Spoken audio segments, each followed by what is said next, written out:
Həqiqətin axtarışı verilişinin 4-cü bölümündə Allah niyə əhd bağlayır sualına cavab axtarmağa çalışacağıq. Ümumiyyətlə belə bir fikir var.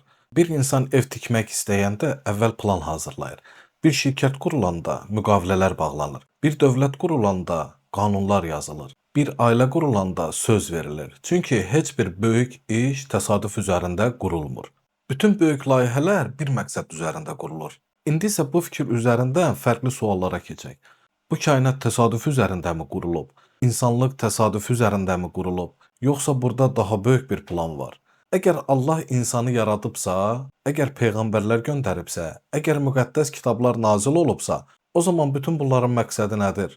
Sadəcə insanların yaşayıb ölməsimi? Sadəcə ibadət edib ayrılmasımı? Sadəcə müxtəlif dinlərin yaranmasımı? Yoxsa bundan daha böyük bir məqsədmi var? Bəşəriyyət min illərdir bir sualın ətrafında fırlanır. Allah insanlardan nə istəyir? İnsan niyə yaradılıb? Bu həyatın son məqsədi nədir? Amma qəribədir ki, insanlar bu sualları verərkən başqa bir sualı çox vaxt unudurlar. Allah insanlarla necə danışır? Allah insanları necə yönləndirir? Allah öz iradəsini tarix boyunca necə qoruyur? Hikmət sahibinin qayəsi burada çox fərqli bir qapı açır. Kitab tarixi ayrı-ayrı hekayələr kimi təqdim etmir. Kitab göstərir ki, tarix bir layihədir, bir istiqamətdir, bir xəttdir. Və bu xətt boyunca təkrarlanan bir anlayış var. Əhd anlayışı. Bugün bir çox insan əhd sözünü eşidir, amma onun həqiqətən nə demək olduğunu düşünmür. Əhd sadəcə bir söz deyil. Əhd sadəcə vəd deyil. Əhd sadəcə müqavilə də deyil. Əhd bir istiqamətdir. Əhd bir məsuliyyətdir. Əhd əlaqədir. Əhd bir məqsəddir. Əgər bir insanın həyatda məqsədi yoxdursa, o hara getdiyini bilməz.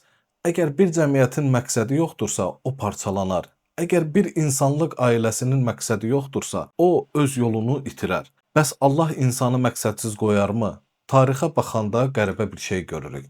Peyğəmbərlər dəyişir, millətlər dəyişir, dillər dəyişir, imperiyalar yaranır və dağılır, amma bir mövzu təkrar-təkrar ortaya çıxır. Allah insanlarla danışır. Allah insanlara yol göstərir, insanlardan bir seçim istəyir, insanlardan bir bağlılıq istəyir, insanlardan bir söz istəyir. Və həmin söz əhd adlanır. Bəlkə də tarix boyu baş verən ən böyük qarşıdurmalar torpaq uğrunda olmayıb. Bəlkə ən böyük qarşıdurmalar hakimiyyət uğrunda da olmayıb.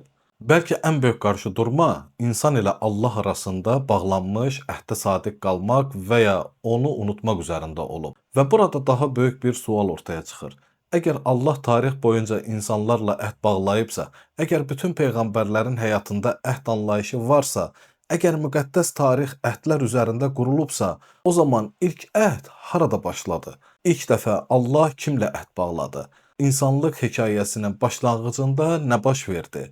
Bəlkə də bütün sualların cavabları məhz burada başlayır. Bir anlıq təsəvvür edin. Bir insan ömrünün bütün illərini bir məqsədə sərf edir. Bir bina tikir, bir ailə qurur, bir dövlət qurur, bir məktəb qurur, bir layihə qurur. Bəs bunlardan sonra o insan öldükdən sonra nə baş verir? Əgər onun qurduğu şey davam etmirsə, əgər ondan sonra gələnlər yolu bilmirsə, əgər heç bir istiqamət qoyulmayıbsa, onda bütün zəhmətin aqibəti nə olur, necə olur? Bəlkə də buna görə tarix boyunca insanlar bir şeyi başa düşdülər.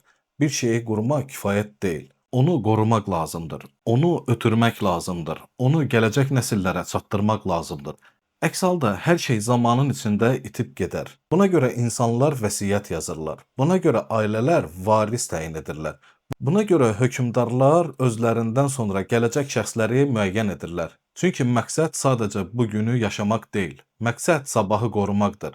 İndi isə daha böyük bir sual verək.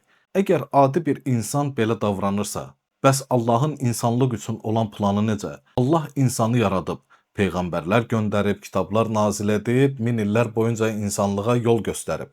Bəs sonra bu böyük layihə necə qorunur? Bu yol necə davam edir? Bu nur necə ötürülür? Bəlkə də burada əhd anlayışının dərin tərəfi ortaya çıxır. Çünki əhd sadəcə bir söz deyil, sadəcə bir vəd də deyil. Əhd canlı bir əlaqədir. Bir tərəfdə Allah, digər tərəfdə insan və həmin əlaqənin bir məqsədi var. Əgər məqsəd varsa, onu daşıyanlar da olmalıdır. Əgər yol varsa, onu göstərənlər də olmalıdır. Əgər həqiqət varsa, onu qoruyanlar da olmalıdır. Məhz buna görə müqəddəs tarixə baxanda qəribə bir mənzərə görürük. Allah sadəcə kitab göndərmir. Allah sadəcə qanun göndərmir. Allah sadəcə mesaj da göndərmir. Allah insanlarla işləyir. Allah insanları seçir. Allah insanları yetişdirir. Allah insanları şahid edir. Allah insanları rəhbər təyin edir. Və bəlkə də tarix boyunca insanların ən böyük səhvlərindən biri budur. Onlar kitabı gördülər, amma kitabı gətirəni unutdular. Onlar qanunu gördülər, amma qanunun daşıyıcısını unutdular. Onlar sözü eşitdilər, amma sözü qoruyanı unutdular. Hikmət sahibinin qayəsi burada çox böyük bir sual ortaya qoyur. Əgər Allahın planı 1000 illər boyunca davam edirsə, əgər bu plan bir neçə nəsil deyil, bütün bəşəriyyəti əhatə edirsə, onda bu plan təsadüflə davam edə bilərmi? Yoxsa onun qorunması üçün müəyyən edilmiş bir yol var. Bəlkə də buna görə müqəddəs tarix boyunca bir anlayış təkrar-təkrar qarşımıza çıxır. Seçim, təyinat, əmanət və davamlılıq. Çünki Allahın layihəsi bir insanın ömrü ilə məhdudlaşmır. Allahın layihəsi nəsillər boyunca davam edir. İndi isə daha böyük bir qapının qarşısındayıq. Əgər bütün tarix əhdlər üzərində qurulubsa, əgər Allah insanlarla əhd bağlayırsa, əgər həmin əhd qorunmalı və ötürülməlidirsə, onda ilk əhd nə idi?